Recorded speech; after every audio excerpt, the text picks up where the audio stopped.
문 박사님과 함께하는 국정인사 지금 시작해 보도록 하겠습니다. 교수님 반갑습니다. 네, 안녕하세요. 교수님 오늘은 또 특별한 손님이 스튜디오에 방문해 주셨는데요.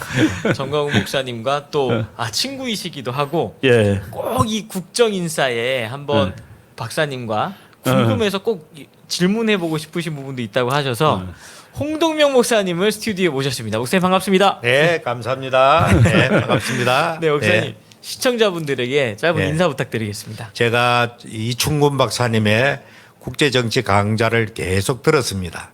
듣다가 오늘 이렇게 서울 와서 이 방송국을 방문한 김에 박사님을 직접 이렇게 만나서 궁금한 거 질문하고 싶은 거 하고 그렇게 좋은 시간을 가졌으면 해서 이 시간을 제가 원했습니다. 네, 감사합니다.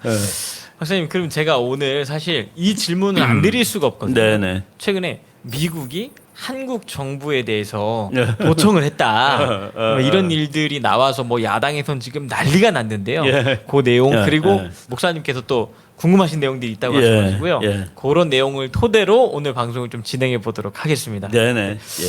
선생님, 그거 아까 처음에 이렇게 네. 질문하실 내용 한 번만 부탁드리겠습니다. 제가 미국의 국제 외교에 대해서 민주당과 공화당 예. 대통령들이 예. 되면은 가장 그 차이 나는 것이 어떤 것입니까? 그냥 가장 안전하게 말할 수 있는 거는 차이가 없답니다. 외교에 관해서는. 그 미국 사람들이 국내 정치적으로 서로 티격태격 하는데 네. 외교에 대해서는 거의 차이를 보이지 않는 거가 이제 원칙입니다. 네. 다만 바이든 대통령의 경우에는 조금 문제가 좀 있는 것 같다는 생각이 좀 드는 편입니다. 저도 개인적으로 좀 미국의 그 세계 지도력이 바이든 대통령 이후에 현저하게 지금 무너지는 것 같아요. 지금 여러 곳에서. 그렇죠. 특별히 제가 제일 염려하는 게 중동의 전통적인 친미 국가이고 친서방 그렇게 있었던 사우디가 중국의 어떤 그걸로 이란하고 또 협력 관계를 가져 나가는 것에 대해서 중동 전체가 미국에서 탈출하는 미국 이탈해 가는 그런 경향이 보이는 것 같아 가지고 예, 예. 대단히 어렵습니다. 지금 그 바이든이 된 다음에 딱 1년째 되는 날 미국 CNN 방송이라고 있는데 그 CNN은 그래도 바이든을 엄청나게 지지하는 방송입니다. 그 CNN 방송에서 아주 재미있는 프로그램을 방영을 했는데 그 프로그램 제목이 전 세계의 양아치들, 전 세계의 그 불량 국가들이 바이든을 테스트하기 위해서 줄 서 있다라고 되어 있습니다. 지금 우리 목사님께서 그 중동 국가들이 그래도 미국말을 듣던 나라들이 지금 중국 쪽으로 편을 쓰는 거 아니냐라고 말씀하셨는데 사실은 그 중동 국가들이 본질적으로 미국 편이 아닙니다. 그런데 이제 미국이 조금 무서우니까 미국 편을 들던 나라들이 미국의 허약한 대통령이 나타난 틈을 타서 이제 한번 좀 맞짱 떠보는 거예요. 덤벼보는 겁니다. 그러니까 중국 만나가지고 뭐 이제 야 석유 저 중국 돈으로 사가라 말이지 꼭 달러 아니라도 된다라는 식으로 그래가지고 달러의 그 힘도 약화시키고 그럼 미국한테 어깃장도 놓고 그러는 현상이 지금 나타나고 있는데 미국이 그래도 중동 정책이 하나 불변의 원칙이 있었습니다. 이스라엘하고는 대통령이 누구든지 이스라엘하고는 거의 무조건적인 친분 관계, 친소 관계가 있었는데 그래서 지금 미국이 2차 대전 이후에 이 원조를 제일 많이 해준 나라가 1등이 이스라엘입니다. 그리고 2등이 한국이었는데 그 바이든 돼 가지고서 지금 이스라엘하고 미국 관계가 지금 나빠요. 서로 이번에 그 이스라엘의 그 벤자민 네타냐후라는 조금 좀 보수적인 그 사람은 뭐 워낙 유명한 정치가인데 과거에도 수상을 여러 번 했습니다. 그 사람이 다시 수상이 됐는데 바이든 대통령이 만나지도 않겠다 그러고 초청도 안 하겠다 그러고 심지어는 뭐 이스라엘 대사를 소환도 하고 그 이스라엘 정책이 지금 미국 정책하고 다르다고 말이죠. 그런 것들이 그 아랍 국가들이 빈틈을 노려가지고 미국한테 맞짱 뜰 수 있는 기회를 제공한 것 아닌가 하는 이런 생각을 할 수가 있을 것 같습니다. 그 이스라엘 내에 요즘 국내에 그 굉장히 소요가 심하지 않습니까? 네네. 사법 계획이라는 그 이름 아래서 그렇죠. 완전 종교적 보수형 경향으로 기울이면서 전통적인 시오니즘 그것을 아주 강하게 어필하는 그 세력을 연정해 가지고 네네. 그것이 미국의 현재 민주당 정권하고 상당히 지금 충돌하는 것 같아요. 그럼요. 이거 거기 특히 이제 그 1967년에 그 6.1 전쟁에서 뺏었던 자리를 그래도 그 이스라엘 정부가 그 거기에다가 정착촌, 그 네. 웨스트뱅크라고 그러죠. 그 정착촌을 만들지 않고 있었는데 결국은 그게 그 이스라엘은 자기 땅이라고 생각하는 곳이죠. 그래가지고 조금 보수 우파 정권이 들었으니까 거기에 그 사람들 못 들어가게 하던 것도 해체하고 결국은 영토로 만들 생각으로 이제 나가는 것 같은데 그거를 미국이 최소한도 저는 모른 척이라도 해줄 줄 알았는데 바이든 대통령이 노골적으로 이거 안 된다라고 시비를 걸고 있는 겁니다. 그래가지고 지금 갈등 관계가 아주 심각해지고 있는데 이거는 전번에 그 트럼프 대통령이 있을 때랑은 너무나 다른 정책을 쓰고 있는 것 같아요. 그 특히 이제 그 우리 바이든하고 가장 유사한 대통령을 카터라고 붙이는데 네. 카터조차도 이스라엘 정책에 대해서는 뭐 다른 대통령하고 차이가 없었거든요. 근데 바이든은 그럼 이스라엘을 포기하겠다는 거냐, 이스라엘을 적으로 돌리겠다는 거냐 하는 그 의심이 들 정도로 지금 그 사회가 많이 나빠지고 있는 것 같은데 지금 미국 내에서는 그 바이든 정책을 미국 사회가 받아들이지는 못할 겁니다. 예. 그 트럼프 대통령 시절에 우리가 깜짝 놀란 것은 그 아브라함 협정이라고 해가지고 아브라함 아코드. 그러니까 예. 야 이거 참 엄청난 사건이다 이거는. 그럼. 이 역사적으로 중동에서 미국 가장 잘한 그런 어떤 그러면 대사변이다. 대사변이라고 볼 수 있고 그 용감하지 않으면 못하는 거거든요. 그리고 그 수도가 예루살렘인데 네. 이스라엘 수도는 예루살렘이라고 미국이 선언한 것이 1995년인가 그렇습니다. 그런데 어느 대통령도 감히 대사관을 이스라엘로 옮길 생각을 못하는 거예요. 근데 그 트럼프 대통령이 이스라엘로 대사관을 옮겨버렸거든요. 맞습니다. 그 당시에도 이슈가 엄청나게 됐었죠. 그러니까 트럼프 대통령이 그 괜찮다고서 말이지. 종교적으로도 시오니즘을 조장하는 그쵸, 이스라엘 사람들한테는 굉장히 센세이셔널한 사건이었기 때문에. 그러면. 그래 얼마 전에 외신 보니까 네타냐후가 아랍에미리트를 방문하려고 하다가 전격 취소 당하더라고요. 이러니까 아브라함 협정 자체가 파기되는 것까지도 안 나가겠나 싶은 그런 우려가 지금 긴장이 아주 심해지는 것이죠. 타협을 한 건데 네네. 그게 다시 망가지는 이런 상황을 바이든이 만들고 있는 겁니다. 이 바이든 대통령이 그 미국의 전 세계 전략, 미국의 거대한 국익을 뭐 작다면 작은 것인데 국가 전체로 보면은 한 언론이 피살을 덕에 죽었는 그 사람 때문에 결과적으로 이 빈살만을 갖다가 아주 이렇게 좋지 않게 평하는 여기 때문에 모든 꼬이는 같은 그런 느낌을 받고 있습니다. 그렇죠. 하여간 뭐 미국이 이제 뭐 외교 정책은 국내 정치랑 달라가지고 여당이나 야당이나 뭐 그 국가 안보에는 차이가 없다고 그랬었는데 바이든 때 와서는 약간의 차이가 난다라는 것이 뭐 분명해 보입니다. 예. 저쪽 그 아프가니스탄에서 그 갑자기 손 띄고 예. 도망 나오는 모습하며 그리고 또 러시아하고 이렇게 해서 각을 져가지고 러시아하고 중국이 아주 친해지고 있잖아요. 네. 이거는 결정적인 그 정책 실수라고 보여질 정도로 잘 못하고 있습니다. 그다음에 이제 동북아 정세를 넘어와가지고 이 중국이 대만을 계속 위협하고 있지 않습니까? 네. 이 대만을 갖다가 만일에 중국이 침공할 때 한반도와 연동돼 가지고 동시에 어떤 일이 일어나지 않겠나 그런 불안감이 있지 않습니까? 그러니까 이제 지금 문제가 대만에서 전쟁이 나는 것이 거기서 한정이 될 거냐, 그렇지 않으면 아시아의 전쟁으로 커질 거냐, 커질 수밖에 없다가 답입니다. 지금 일본은 아예 선언을 했습니다. 대만에서 네. 전쟁 나면 일본이 참전하겠다는 거예요. 네. 근데 그러면 벌써 일본, 미국이 한 편이 되고 대만이 한 편이 되고 중국이 저쪽 편이면 그 거의 이미 대전이죠. 대전. 네. 그 대전에서 대한민국이 빠져 있을 수 있을까는 뭐 도무지 그렇지 못할 거다라는 생각이 드는 거죠. 그럴 때는 결국에는 북한에 의한 남침이 동시에 그래가지고 뭐 북한 놈들이 그럴 기회를 악용할 수가 있겠죠, 당연히. 그래서 이때는 과연 북중러가 연대돼 가지고 러시아도 그런 전쟁이 발생했을 때 중국을 군사적으로 함께 도와서 개입하겠습니까? 동북아에서. 그 이제 뭐 우리가 그 상상을 이제 해봐야 되겠습니다만은 그래서 지금 일단 제일 중요한 거는 대만을 중국이 침공하지 못하게 하는 겁니다. 네. 그러려면은 지금 미국 사람들이 그런 말을 해요. 미국군은 남의 존경을 받을 필요가 없다. 남의 두려움의 대상이 돼야 된다. 근데 지금 바이든의 미국군은 남의 존경을 받으려고 그러는 거 아니냐. 다른 나라가 무서워해야지 그게 진짜 군대지.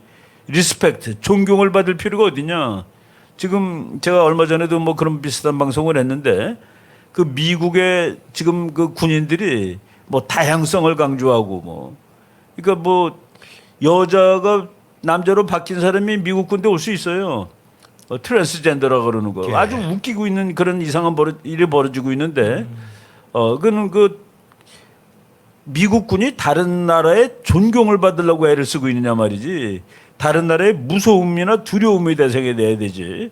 바로 그래서 그 시진핑이 얼마 전에 그런 말을 했습니다. 지금 우리는 전쟁을 준비하고 있다라는 말을 막 그냥 공개적으로 하는 거예요. 전쟁을 엄두를 못 내야 되는데 중국이 과연 현실적으로 그 바다 건너 있는 대만을 그 침공해가지고 점령하는 거 이것이 과연 중국 국가 전체 이익에 그게 부합되겠습니까? 이제 국가 이익의 부합이 사실은 안 되는 건데 네. 시진핑이가 그것이 국가 이익의 부합이 된다고 착각하고 있는 겁니다. 그리고 자기가 대만은 자기 땅이고 자기가 대만을 중국에다 합쳐놓겠다고 한두 번 얘기한 게 아니에요. 네. 그래서 지금 자기가 말을 흘린 말이 되지 않기 위해서는 그냥 뭐 헛소리가 되지 않기 위해서는 뭔가를 해야 되는데 지금 그거를 못하게 미국이 막아야 되는데 과연 잘 막고 있는지 모르겠습니다. 그럼 미국과 서부 유럽 관계는 계속해서 함께 자유민주연대로 계속 국제 정치에서 나가겠습니까? 그것도 지금 문제가 생기는 게 그 프랑스 그 마크롱이 네. 프랑스 대통령 마크롱이 이제 달러에 의존하는 정도를 줄이겠다. 네. 그래서 시진핑한테 중국 돈을 우리가 너네 돈을 공식 국제화폐로 인정해서 써줄 용의가 있다. 그래서 영어로 디달러리제이션. 그 달러만 돈이냐? 달러 아닌 것도 돈이다 하는데 프랑스가 시진핑한테 그런 식으로 이제 또 그 추파를 던지는 겁니다. 그러니까 지금 서방의 그 단합된 동맹이 그 동쪽에 그 유라시아의 그 독재 국가들하고 맞짱을 그러니까 단결해 갖고 싸움을 해야 되는데 거기서 이제 균열이 일어나고 있는데 이것이 바로 그 미국의 리더십이 문제가 있다라는 생각이 드는 겁니다. 그래서 저는 일개 목회자로서 국제 정치를 조금 이렇게 관찰하는 입장에서 뭔가 모르게 지금 미국의 국력과 미국의 지도력이 쇠퇴하면서 우리나라는 전통적인 미국의 안보를 의존해서 지금까지 내려오는 나라이기 때문에 우리 대한민국도 상당히 이 현상이 유럽에서 펼쳐지는 우크라이나 전쟁이나 또 독일이나 또 아까 말한 프랑스 그런 대통령이 미국에 별로 좋지 않게 생각하는데도 불구하고 얼른 그 시진핑한테 찾아가 가지고 조아리는 거 이런 현상들이 뭔가 대한민국의 운신의 폭을 힘들게 어렵게 하고 있다 이렇게 지금 보이고 있습니다. 그렇죠. 우리가 그 지금 이제 뭐 윤석열 정부가 돼서 외교가 이제 정상을 되찾고 있는 거는 뭐 사실입니다. 그런데 이제 윤석열 정부가 되기 전에 문재인 정부는 뭐 완전히 외교 정책이 뭐 정확 그 문자 그대로 엉망진창이었습니다. 네. 우리가 그 자유민주 국가임에도 불구하고 그리고 미국과 동맹임에도 불구하고 미국의 적국들한테 추파를 다 던지고 산 거예요. 중국하고 잘 지내려고 애썼고 북한하고 잘 지내겠다고 애쓰고 걔네들이 무슨 잘못을 했을 때도 비난도 못하고 이러고 있다가 지금 뭐 미국의 일단 뭐 미국의 대통령이 이제 바이든 대통령이고 조금 이제 과거하고 좀 스타일이 다르지만은 그래도 이제 미국이라는 국가가 하나의 시스템으로 작동하고 있기 때문에 우리가 이제 미국하고 함께 가는 건데 이제 그 미국하고 함께 간다라는 거로 이제 방향을 뭐 완전히 틀은 것은 사실입니다. 그래서 윤석열 정부가 돼가지고 훈련도 계속하고 있고 그 최근에 그 미국 방송들 보면은 지금 미국의 그 아주 끝내주는 전략 자산들이 거의 한국에 상주하다시피 네. 합니다. 네. 그 미국 사람들이 자기네끼리 이제 이게 왜 모든 폭격이 좋은 곳들이 다 한국 와 있냐. 그걸 가지고 학자들이 서로 이제 설명을 하는데 어떤 사람이 아주 재미있게 설명하는 걸 들었어요. 이거 안 오면 한국이 핵무장 하는데 이 미국이 다 와 있어가지고 한국한테 그 불안감을 해소시켜줘야지 한국이 미국이라는 동맹국을 잘 믿는다는 뭐 그래서 보니까 우리가 핵무장을 해야 되겠다라는 여론이 나온 것이 네네. 미국으로 하여금 이 한국이라는 동맹이 얼마나 소중한가는 경각심을 주는 측면이 있다라는 생각을 하게 됐습니다. 예, 전통적으로 제가 박사님 그 강의를 많이 들었는데 대표적인 미국 통일국 국제 정치학자 입장에서 과연 미국의 그 자원과 이 국력이 앞으로 중국이 결단을 추월할 수가 없다. 이렇게 말씀을 하셨는데 예. 많은 사람들이 아직까지 그래도 아주 중국이 부상을 상당히 염려하는 사람 많거든요. 그랬을 때 대한민국의 그 국제 정치의 줄서기라 할까? 이것이 너무 미국 일방적으로 줄 서 있을 때 우리 국가는 상당히 위험한 그 상태도 빠지지 않겠네. 그렇게 염려하는 사람도 있습니다. 그게 이제 국제 정치가 다이나믹입니다. 예. 우리는 그 다이나믹에서 이게 보고 있다가 어느 한쪽을 택하는 게 아니라 우리나라의 규모 정도 되면은 우리가 원하는 세상을 만들어 나가야 될 그 실력이 있고 네. 의무도 있습니다. 네, 네. 그러니까 우리가 이제 자꾸 미국에만 친하다가 미국이 중국한테 지면은 그때 큰일 나는 거 아니냐라고 네. 이제 보는 사람들이 있는데 우리가 미국 편에 서서 미국이 이기게 해야 된다는 그런 의무도 있는 겁니다. 예. 그리고 미국이 중국한테 떨어지지 않는다라고 얘기를 했는데 중국이 미국을 앞서려면은 중국이 미국 같은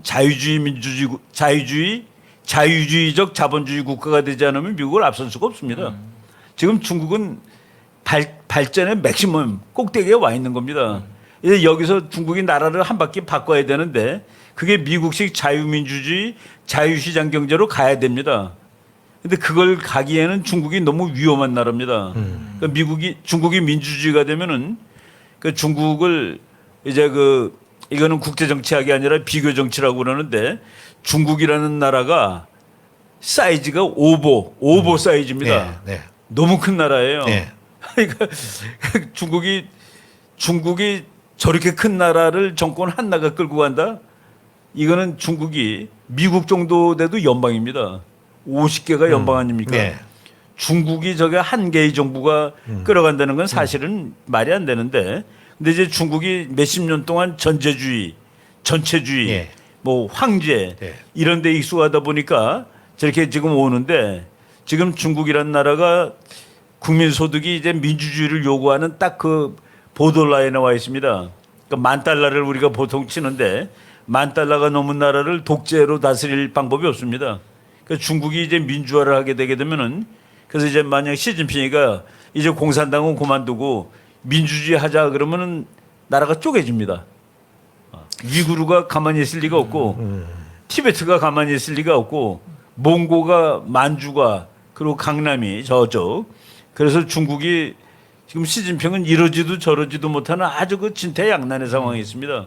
그리고 제가 이제 미국이 결코 지지 않는다고 얘기한 것은 미국이라는 나라가 중국한테 평화적으로 양보를 못하는 나라입니다. 그러니까 우리 국제 정치의 기본인데 이제 이거는 뭐 에드워드 러드왁이라는 아주 그 미국의 1등 가는 전략학자가 얘기한 건데 이 세상의 어떤 패권국도 도전자의 도전에 평화적으로 자신의 지위를 양보한 적은 없었다. 그게 이제 세계의 역사거든요. 예. 그 미국 하물며라는 말을 쓴 이유는 미국은 보통 다른 패권국보다 더 호전적입니다. 호전적이라는 게 전쟁을 좋아하고 뭐 깡패라는 뜻이 아니라 전쟁이라는 수단을 언제든지 사용할 수 있는 그 태세가 돼 있는 나라다는 얘기입니다. 미국은 아주 약할 때 영국하고 싸워서 독립을 쟁취한 나라거든요. 예. 그러니까 미국 사람들한테는 전쟁이라는 것이 그냥 수단입니다. 수단으로 자리를 잡았기 때문에 미국이 그냥 엉성하게 있다가 중국이 자기를 국력상으로 앞설 때까지 기다리고 있다가 중국한테 자기 자리를 뺏길 나라가 아니다 하는 그런 의미에서 그리고 미국은 자유국가고 기독교 국가고 우리도 자유국가니까 그러니까 그 자유국가가 세상을 지배하는 게 더 좋다라고 이제 일단 생각을 해야 되고 그리고 이제 지정학적으로도 그렇습니다. 중국이 세계 패권국이 어느 날 만약 된다면은 우리는 독립을 이룰 수밖에 없어요. 그러니까 중국 같은 스타일을 가진 나라가 너무 가까이 있으면은 우리가 그 독립을 유지하기가 힘든데 미국은 힘이 세면서도 자유국가고 또 지정학적으로도 멀리 있다는 것이 우리한테는 상당히 좀 좋은 요소가 되는 것이죠. 그다음에 이제 요즘 사람들이 그 네. 러시아 체제가 과연 소련에서 러시아로 왔는데 국가 이름이야 뭐 러시아를 소련으로 하고 TV 나온 사람도 그런 혼돈된 사람 많더라고요. 그건 뭐 그 잠재시 속에 그렇다 인정하는데 지금 아직까지 푸틴이나 러시아 체제를 공산주의로 잘못 생각한 사람들이 꽤나 많더라고요.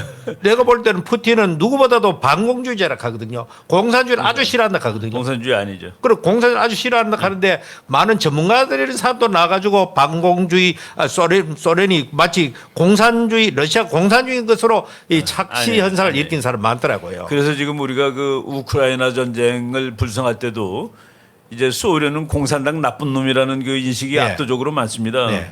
우리나라 사람들이 지난 몇 년 동안에 여론조사에 보면 제일 싫은 나라가 중국이었는데 지금 러시아로 바뀌었습니다. 근데 뭐 러시아는 공산국가가 아닌데도 불구하고 러시아는 지금 이제 그 푸틴은 그 종교도 인정하잖아요. 네. 거기는 뭐 골바초프 같은 사람은 완전히 또 기독교 믿던 사람이고 그래서 그 러시아를 우리가 다시 봐야 되는데 아직은 그 자본주의가 자유주의 미국 같은 자본주의는 아닙니다. 그래서 그 학자들이 그 거기는 좀 마피아 같다 자본주의라도 그래서 그 아주 극단적으로 부자들이 있고 그런데 그렇지만 국민 생활이 옛날보다 훨씬 낮은 건 사실입니다. 그 러시아 같은데 이제 유튜브 보면은 그 뭐 백화점이라든가 이런데 음식이 많고 지금 세계에서 사실 문제가 없는 나라가 엄밀한 의미에서 두 나라인데 문제가 없다는 거는 뭐냐면은 일단 식량이 충족이 될 수 있고 에너지가 충분한 예. 나라. 그 두 나라를 문제 없는 나라로 보면 미국하고 러시아가 예. 문제 없는 나라입니다. 예. 미국은 이제 거기에서 국가 안보마저도 문제가 없는 나라고. 네. 근데 중국은 이제 국가 안보는 러시아는 국가 안보에는 문제가 많죠. 네. 옆에 이제 강대국들이 많으니까. 근데 러시아 자체는 그 소련일 때보다는 지금 그 국민 생활은 많이 더 좋아졌습니다. 그럼 앞으로 이 우크라이나 전쟁이 결말에 대해서 누구도 예측하기는 힘들겠지만은 만일에 러시아가 이겼을 때 수와 우크라이나가 러시아를 꺾었을 때 수 그때 국제 정리는 어떤 식으로 정해졌습니까? 그 이제 이기냐 지느냐를 이제 우리가 그 어떻게 판단해야 될지 모르겠는데 지금 우크라이나가 이렇게 그렇게 그러니까 그냥 감자처럼 생긴 나라입니다. 네. 그 넓이가 60만 평방킬로미터라 가지고 대한민국의 6배입니다. 네. 근데 그 중에서 5분의 1을 지금 러시아가 장악한 상황입니다. 러시아군이. 근데 이제 재밌는 거가 우크라이나 인구의 5분의 1이 러시아 사람입니다. 예. 인종적으로. 네. 그러니까 이제 사람은 뭐 흩어져 살고 있지만은 지금 러시아가 장악한 5분의 1, 동쪽 5분의 1인데 거기는 압도적으로 러시아 사람이 많습니다. 네. 근데 만약의 경우 이제 전쟁이 휴전이 됐는데 끝났는데 평화협정을 해가지고 지금 있는 땅을 러시아가 뺏었다. 네. 그럼 그건 러시아가 이긴 거로 봐야 되지 않겠습니까? 그렇겠죠. 근데 그렇게 끝날 확률이 높습니다. 네. 근데 지금 이 우크라이나가 이기려면 지금 뺏긴 땅을 우크라이나가 다시 찾아와야 되는데 네. 저는 그러기에는 너무 뺏긴 땅이 전체의 5분의 1이니까 그리고 인구의 18%가 러시아 사람입니다.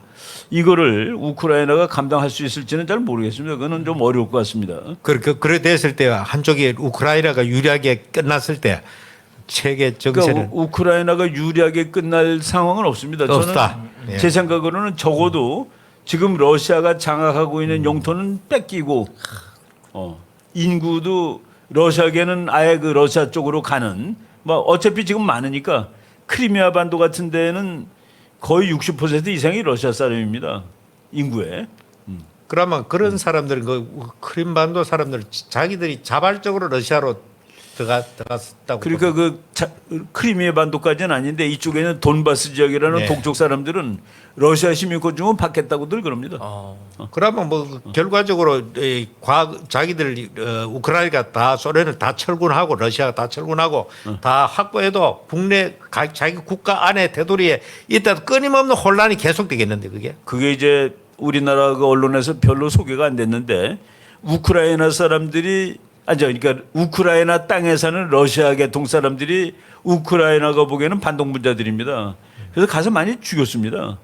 그러니까 푸틴은 우리 사람들 죽이지 말라고 경고도 많이 했고.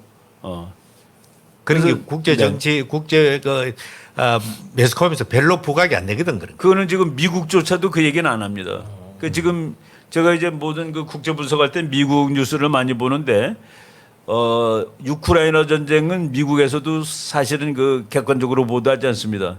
완전 우크라이나 편 들고 있습니다. 그렇게 미국은. 보이겠네요. 네. 그 아까 지금 저 마크롱이 프랑스 대통령이 시진핑 만나가지고 우리 니네 돈 많이 쓸게 이제 달러만 안 쓸게라고 얘기를 한 것은 신문에 나왔는데 네. 그거보다 더 긴밀한 얘기들은 신문에 나오겠습니까? 그렇겠죠. 그러니까 미국은 프랑스를 도청을 하는 겁니다. 전통적으로 안 믿더만 미국이 프랑스를요. 프랑스는 미국을 싫어하고 미국은 프랑스를 되게 싫어하거든요. 그 재미있는 거가 미국이 전쟁을 해보지 않은 유일한 강대국이 프랑스입니다. 그 미국이 영국하고 싸웠죠, 독일하고 싸웠죠, 이태리랑 싸웠지. 미국이 싸우지 않은 강대국은 하나도 없습니다. 프랑스하고만 안 싸웠는데 그냥 그 심리적으로는 프랑스하고 미국이 제일 사이가 나쁩니다. 그런데 프랑스가 독립전쟁할 때 미국 편을 도와줬잖아요. 그렇죠. 그거는 그때는 이제 미국이 싸우는 상대가 영국이니까 영국을 골탕 먹이기 위해서 프랑스는 미국 편을 드는 거죠. 그래서 지금 미국 사람들이 우리나라 동맹국인데 뭐 도청하냐? 그러니까 미국이 사우디 도청 안 하겠습니까? 지금 아까 우리 목사님 말씀하신 네. 것처럼 저놈들이 언제든지 중동편에 붙을 놈인데 그러니까 도청 쉬지 않게 하는 거고 우리 어제 네. 그 교회에서 저거 했잖아요. 기자회견. 예, 맞습니다. 기자. 어떤 기자 한 사람이 우리 목사님한테 미국이 우리를 도청하고 있다. 도청한 데 대해서 어떻게 어떻게 생각하십니까? 그랬더니 네. 우리는 미국 도청 안 하겠습니까? 우리 네. 미국 도청 안 하겠습니까? 네. 미국 대사관에 도청 당연히 하죠.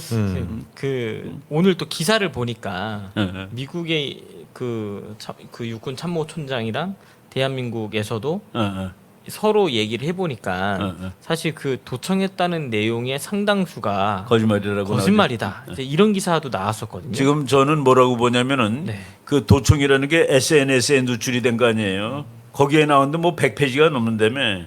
100페이지가 넘는 것 중에서 쭉 보니까 우크라이나 전쟁에 관한 상세한 데이터가 다 있는 겁니다. 그거는 놀랄 만한 거예요. 그 무슨 얘기냐면은 미국이 그걸 다 알고 우크라이나에서 벌어지는 일을 다 알고 소련군이 어디로 간다는 것을 우크라이나군한테 다 가르쳐 주는 거예요. 그러니까 우크라이나가 상대가 안 되게 약한데 그럼에도 불구하고 밀리질 않는 거라. 그게 이제 놀라운 건데 그거 왜 뭐 한국에 도청을 했다라는 것이 그것이 팩트냐? 그렇지 않으면 이 세상에 말이죠. 그 스파이에 관한 사건이 기록된 건 다 실패한 사건들입니다. 성공한 스파이 사건은 없어요. 성공이니까 안 보이는 거지. 네네. 지금 저 민주당이 말이지. 우리나라 민주당이 야 그 뭐 미국하고 친하다는 나라가 미국한테 도청이나 당하냐 그러고 앉아 있는데 그러면서 비판하는데 자기네들은 무지막지하게 도청당했을 겁니다. 네네. 근데 그것이 새 나가진 않았을 뿐이에요. 성공했기 때문에. 근데 지금 거는 실패해서 새 나갔냐? 아닙니다. 그게 역공작일 수 있어요. 네네. 그러니까 미국하고 한국을 이간시키려는 세력. 그것이 중국일 수도 있고 북한일 수도 있고 러시아일 수도 있는데 그들이 누구한테 뭐 스노우덴 같은 놈한테 줘가지고 그게 이제 SNS에 이제 공개가 된 겁니다. 안 그래도 최근에 대한민국 내에서 그 이제 간첩단 사건이 유독 많이 지금 드러나고 있잖아요. 그렇죠. 그동안 문재인 정권 때도 쉬쉬하고 있다가 윤석열 정부 들어서고 나서 이런 모든 것들이 막 수면에 올라오고 있는데 그러던 시기에 이런 기사가 터지는 걸 보고 그렇죠. 연관성이 좀 있지 않을까라는 이상하죠. 생각이 들더라고요. 촉 있는 사람들은 다 얘기하고 있습니다. 그래서 어제 보니까 네. 이건 김광일이라는 분이 그 조선일보 논설위원인데 네. 이간질 노린 역정보일 가능성이 있다. 아. 이간질 이거는 지금 거기 SNS에 나와 있는 게 이게 진실인지 아닌지 누가 증명을 해줄 거냐 이거예요. 그리고 정보 사건들은 아니다고 말하면 끝입니다. 우린 그런 거 한 적 없다라고 그러면 끝이에요. 자기네들은 원래 비밀로 하는 거고 우린 그런 거 한 적 없다라고 그러면 뭐 증명을 할 방법이 없는 겁니다. 네네. 그리고 이 조선일보 논설위원뿐만 아니라 동아일보 논설위원 했던 사람은 이렇게 썼더라고요. 미국 NSA에 완전히 감청당한 건 네네. 문재인이 청와대였다. 문재인 청와대는 미국이 당연히 보지 않겠습니까? 듣지 않겠습니까? 왜냐하면은 이 친구는 동맹인데 조금 좀 삐딱하다라는 생각을 미국이 갖고 있는데 안 듣겠습니까? 당연히 듣지. 참 안타까운 이야기이긴 하지만 박근혜 대통령이 이게 중국의 그 예. 전승절 행사잖아요. 당연하죠. 그건 네. 미국이 다 듣죠. 그러니까 그런 모습들을 보면서 왜 저렇게 하는 것인지에 대한 정보를 수집하는 과정 중에 하나가 그런 어떤 감청이 있지 않을까라는 생각은 드는데. 그렇죠. 오바마하고 독일의 앙겔라 메르켈이 얼마나 친해요, 둘이. 되게 친합니다. 근데 미국이 앙겔라 메르켈의 전화를 다 듣는 거라. 그러니까 이 사람이 무지하게 화가 나가지고 오바마 대통령한테 전화 와서 항의했습니다. 예. 왜 내 전화 다 듣느냐고. 근데 맨 처음에는 오바마가 이제 할 말이 좀 없어가지고 네네. 뭐 그냥 동문서답을 했습니다. 근데 딱 오바마가 네. 미국 보고 야 쟤네들은 우리 거 도청 안 하냐는 걸 그대로 확인했어요. 도청한다는 거를. 그래서 그러니까 서로 도청하고 있다. 너는 왜 우리 거 도청하니? 라고 해가지고 앙겔라 메르켈이 아무 말도 못했습니다. 근데 오바마 대통령이 그래도 대통령에 있으면서 마지막으로 네네. 이게 대통령 끝날 때 이제 뭐 자기는 2번 했으니까 네네. 대통령 끝날 때 자기랑 친했던 외국 정상들한테 전화를 다 걸어주는데 그 마지막 전화 제일 길게 한 게 앙겔라 메르켈한테 한 거예요. 근데 미국이 독일, 프랑스 걸 다 듣는데 그거 듣는 걸 도와주는 나라가 덴마크입니다. 그러니까 지금 이 세상에는 네네. 그리고 지금 이제 정부끼리 안 하는 케이스가 몇 군데가 있어요. 그게 파이브 아이즈라고 그래가지고 네. 5개의 눈이라는 소리인데 그게 이제 캐나다, 미국, 영국, 뉴질랜드 해가지고 호주 그 영국의 식민지였던 나라들하고 미국이 그 5나라끼리는 서로 이제 그 우리 동맹 친구끼리 그럴 수 있냐 해서 안 하는데 단 네네. 그 나라 국민은 할 수 있다예요. 그러니까 미국이 캐나다 정부한테는 안 하는데 네네. 캐나다 국민을 미국이 사찰을 해요. 그리고 캐나다 정부가 미국 정부는 안 하는데 미국 시민을 사찰해서 그 정보를 서로 교환해서 다 봅니다. 그러니까 이거는 그러면은 왜 그러면은 친구끼리도 하느냐라는 거를 지금 미국 신문에도 뭐 그런 거 많이 나는데 이 세상에 영원한 친구가 어디 있냐요, 답은. 네. 조지 워싱턴 대통령이 아주 그런 중요한 얘기를 했는데 어느 나라를 영원한 친구라고 생각하고 어느 나라를 영원한 적이라고 생각하는 것은 관념의 노예라고 그랬습니다. 그래가지고 일을 그르치고 외교 정책을 그르친다고. 그럼 앞으로 우리나라가 미국 중심의 그 국제 안보 시스템에 우리도 가입될 가능성이 있습니까? 들어가야죠. 들어가요. 들어가야 된다고 봅니다. 지금 미국이 코드를 만들었는데 코드라는 거가 그 호주, 인도, 일본, 미국 아닙니까? 네. 한국 보고 들어오라고 막 강요를 했습니다. 거의. 네. 서훈 씨가 외교실장일 네. 때 미국의 안보실장이 좀 제발 여기 좀 들어오라고 그러는데 안 들어왔어요. 안 들어오고 나서 종전선언 해달라니까 미국이 겁버린 겁니다. 미국 요구는 하나도 안 들어주면서 근데 이제 그 미국이 우리를 코드에 들어오라고 얘기하는 이유가 코드가 4나라인데 요 4나라가 해군이 센 나라입니다. 예. 한국이 들어가면 거기에 육군까지 이제 포함이 되는 거기 때문에 이 동맹이 완성이 됩니다. 예. 그럼 우리는 이 4나라 막강한 나라가 우리를 도와주는 상황이 되는 건데 근데 이제 그래서 제가 한번 그런 적이 있었습니다. 이 4나라를 코드라고 그러는데 우리가 들어가서 코드 플러스가 되지 말고 영어로 5은 펜타니까 예. 이 동맹 이름을 펜타로 바꿔달라고 그래라. 우리가 들어가서. 근데 이제 아마 뭐 들어가겠죠 뭐. 요번에 그 중에서 이제 또 이 코드 말고 영국하고 미국하고 호주 3나라가 오코스라는 예. 걸 만들었습니다. 예. 오스트레일리아, UK, US 해가지고. 그래갖고 호주한테 핵잠수함 주는 거 보세요. 예. 뭐 핵잠수함 8대인가 준다는데 호주가 그거 받으면은 중국이 호주 건드릴 수 없습니다.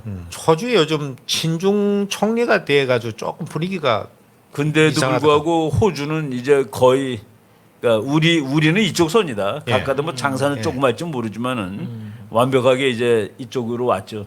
그 필리핀도 요즘 완전히 그 중국을 멀리하고 미국하고 완전히 필리핀도 이제 바보 같은 짓을 했었는데 필리핀이 1991년에 그 거기 있던 미군 기지를 가라고 예. 나가라고 너네.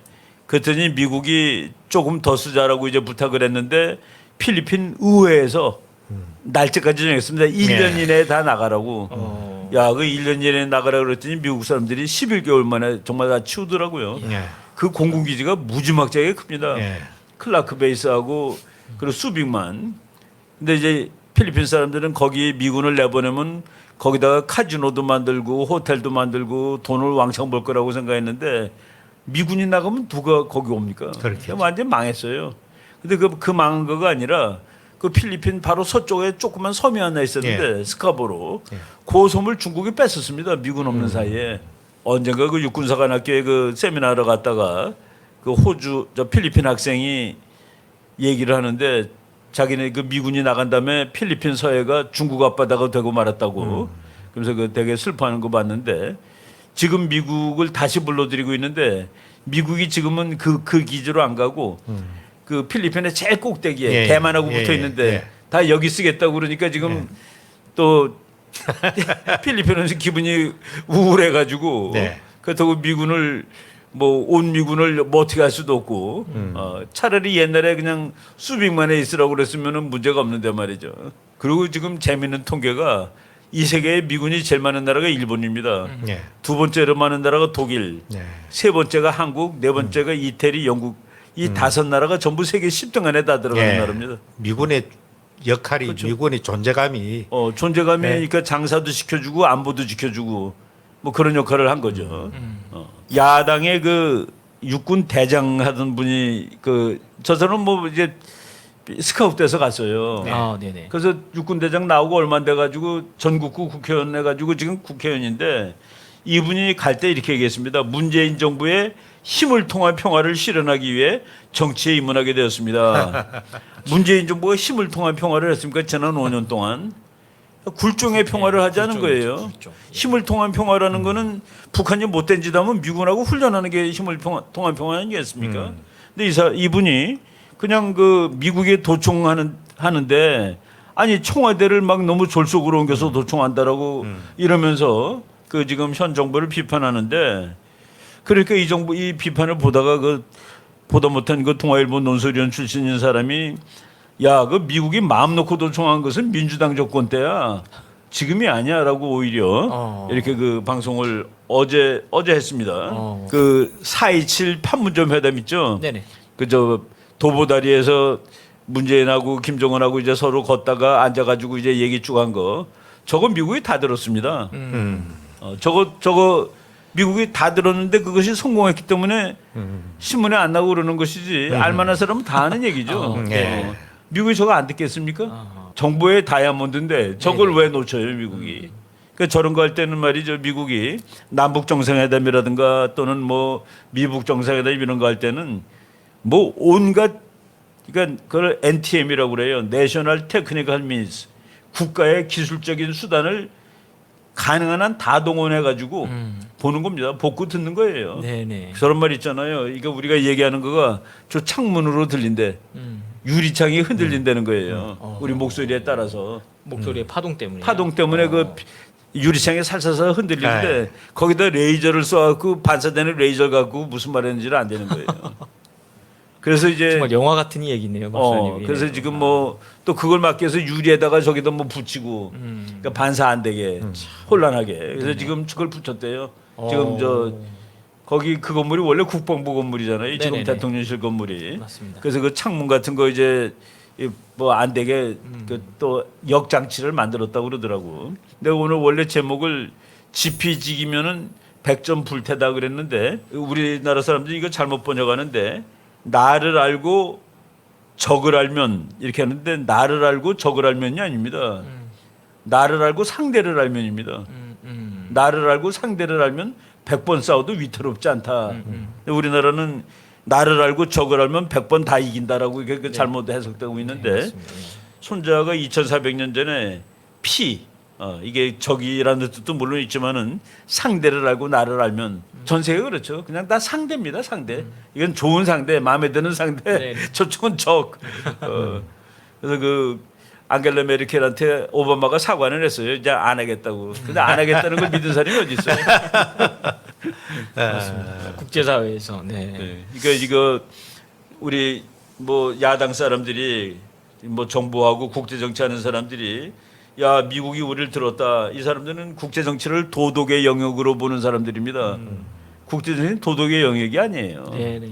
이거 가지고 이렇게 떠드는 거는 자기네들이 세상을 잘 볼 줄 모른다는 거를 스스로 나타내는 것밖에 안 돼요. 오늘 참 그 최근에 이슈가 되었던 미국이 어떻게 동맹국의 내용을 이렇게 도청을 할 수가 있냐 이걸로 떠들썩했었는데 사실 저도 생각하면서 아니 당연히 하지 않을까라는 생각을 하게 됐는데 그러면. 이걸 또 국회의원들이 국민들을 선동하기 위해서 야당에서 그러니까 정치적으로 활용하고 있는 거죠. 정치적으로 활용하고 있는 것 아닌가라는 생각에 야 참 국민들 의식 수준이 상당히 이게 올라가야 되겠다라는 그렇죠. 생각도 많이 하게 됐고요. 오히려 네. 정말 괜찮은 정치가들이라면은 네네. 이것 때문에 지금 회복되는 한미 관계가 망가지면 안 된다 해가지고 자제하는 것이 원칙 아니겠습니까? 맞습니다.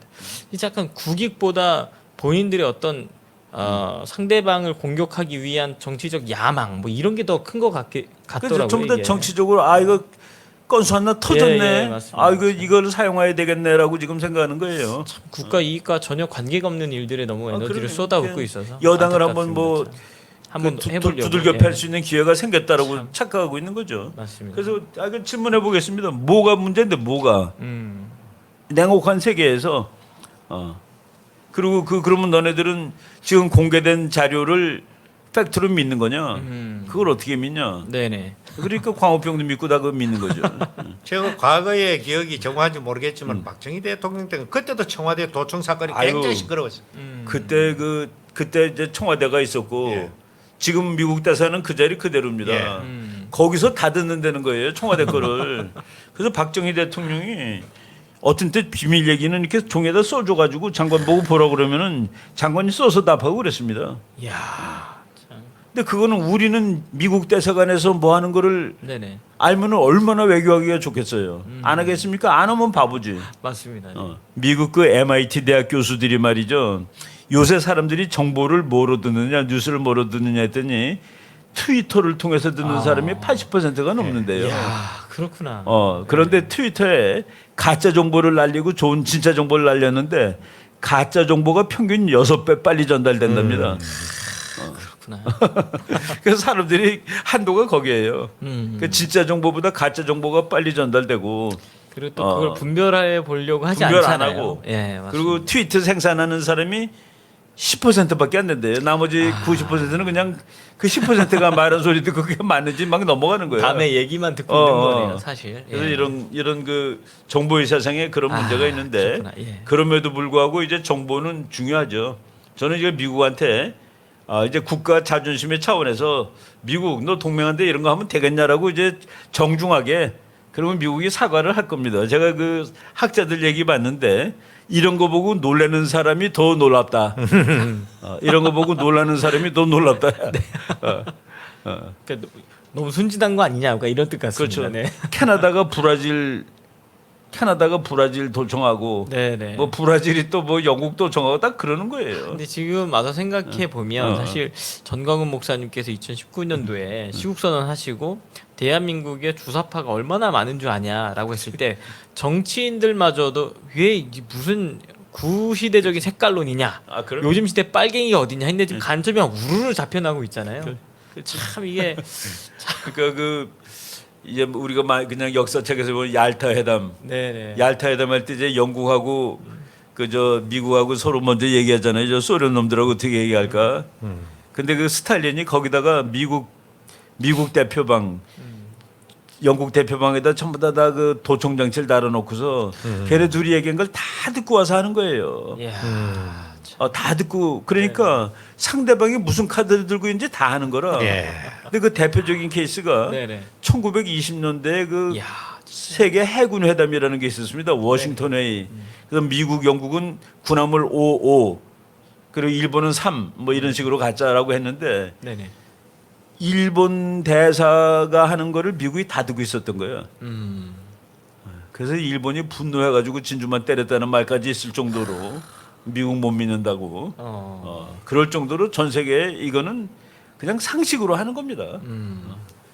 상식으로 하는 건데 네네. 다 암시롱 뭘 그러느냐. 맞습니다. 그럼 마지막으로 목사님 오늘 국정인사 이렇게 오셨는데요. 네. 좀 어떠셨는지 소감 한 말씀 부탁드리겠습니다. 오늘 그래 평소에 네네. 오랫동안 참 제가 이충문 박사님의 그 해박한 국제 정치 그 강의를 오랫동안 듣다가 또 제가 또 평소에 궁금했던 거 직접 와서 묻고 대답한 참 좋은 시간을 가졌습니다. 늘 우리 겸손하시고 또 해박하신 이 박사님께서 계속해서 우리 국민들을 국제 정치 안목을 깨우는데 계속 해 주셨으면 참 좋겠습니다. 예. 네, 감사합니다. 박사님 오늘 네. 방송 이제 마무리 발언 좀 네, 부탁드리겠습니다. 내가 마무리 발언으로 미국의 그 지금 사진 잠깐 보겠습니다. 아주 그 점잖게 생긴 그 미국의 국가정보국 국장하던 그 제임스 클래퍼라는 사람입니다. 네. 이 사람이 미국 국회에 나가서 이제 청문회에서 대답을 하는 거예요. 미국은 다른 나라 지도자들을 도청합니까? 그랬더니 네 하고 있습니다. 라고 얘기를 했어요. 좀 이렇게 그 꿀리는 듯이 대답을 했습니다. 다른 나라는 미국을 도청합니까? 그랬더니 absolutely 절대적으로 하는 것이죠. 라고 대답을 한 겁니다. 네네. 이게 그 이쪽 세상의 논리예요. 미국이 동맹국의 지도자들을 도청합니다. 뭐 이렇게 조금 꿀리는 듯이 말했는데 그럼 그들은 우리를 도청합니까? 물론이죠. 네. 이런 세계가 그리고 이것을 합당화시키는 논리가 네네. 이 세상에 정말 믿을 나라는 자기밖에 없다. 자기밖에 없답니다. 사실 모든 국가들이 자신들의 국익을 위해서라면 무엇인들 사실 못하겠습니다. 우리가 미국 대사관에서 미국하고 소통되는 걸 다 알면은 미국하고 외교하는 건 그냥 누워서 떡 먹기가 될 겁니다. 끝내주는 학자들 이론을 그냥 빌린 겁니다. 지금 저 사람은 그 찰스 굽찬이라고 그래가지고 정말 미국에서 10번째 안에 들어가는 아주 저명한 국제정치학자예요. 이런 사람도 그 뭐 항상 하는 건데 왜 그걸 가지고 이렇게 놀라는 게 오히려 더 놀랍다라고. 그냥 전 세계에서 이거 원래 하는 건데 뭐 이런 거 세상스럽게 놀래나 하고 있는데 아니 그 제일 먼저 한 게 누군지 아세요? 여호수아. 아, 네. 다 전쟁이 다 스파이 네. 전쟁이에요. 네, 먼저 또 첩자를 말씀해 주시니까 들여보내잖아. 그러네요. 정탐꾼을 먼저 보내고 그 뭐 엘리사 시대는 이웃나라 아람 군대 모든 거를 침공 루트를 전부 다 하나님이 직접 엘리사에게 계셔가지고 딱딱 막아보니까 맞습니다. 예. 그게면 결국 하나님이 직접 개입한 그런 정보 전쟁이죠. 하나님 정보전이죠. 도청을 해갖고 알려주시는 맞습니다. 네. 오늘 이충근 박사님 그리고 홍동영 목사님 모시고 국정인사 진행을 해봤는데요.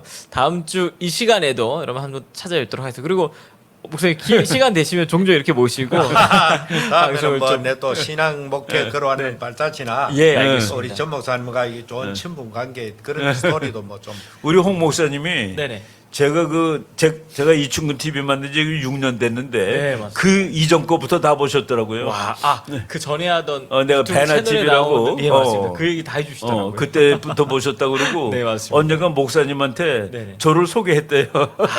이 교회 다니시는지 그때 모르고 소개했더니 요 우리 교회 나와 이거. 예? 그래 네, 뭐 참 맞습니다. 내가 너무 반갑고 좋아가지고 예. 참 우리 뭐 대구에서도 우리 친구 목사들 모이면은 자꾸 예. 이야기 많이 하죠. 그 이준문 박사님 전부 다 이구동성으로 너무너무 좋다 그래. 너무너무 인품이 하여튼, 훌륭하다 예, 그러고. 우리가 이게 너무 거짓이 많아가지고 이게 안 되겠다라고 해갖고 사실은 저도 이게 국민들이 올바른 걸 알아야 되는데 하는 마음으로 시작을 했던 겁니다. 그 베나티면은 박사님 나오시고는 이제는 뭐 나타나지 잘 안 하대. 맞습니다. 여러분 오늘 이 방송 여기서 마무리를 하고요. 다음 주 이 시간에 또 박사님 모시고 국정인사 시간대 찾아뵙도록 하겠습니다. 오늘도 두 분 시간 내주셔서 감사합니다. 네, 감사합니다.